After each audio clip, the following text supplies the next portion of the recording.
Hi guys! So kahapon nga ho ay medical na amin. Medyo maganda nga ang panahon kahapon. Nakisama naman ho siya. By the way, galing pa po kaming trabaho niyan. After work po namin, medyo gayak lang ng konti. Tapos, yun na, antay na agad ng service.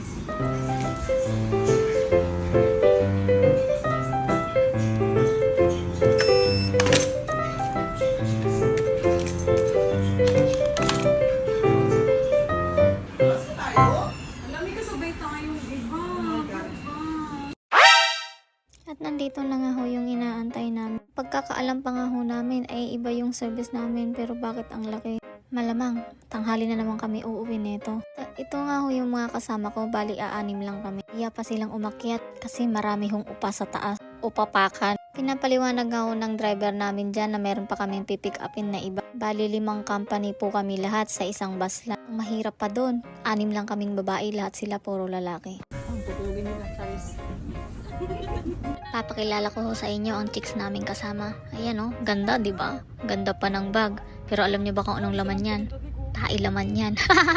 Kami nga ho yung pangalawang pinick up ng driver. Bali may 3 pa siyang pipick upin mamaya. Guess what? Mga upa yung kukunin niya mamaya doon.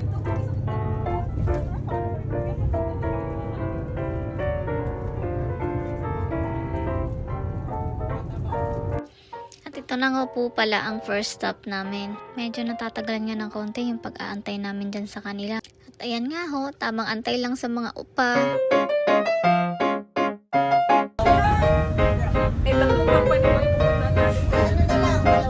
After 1,000 hour.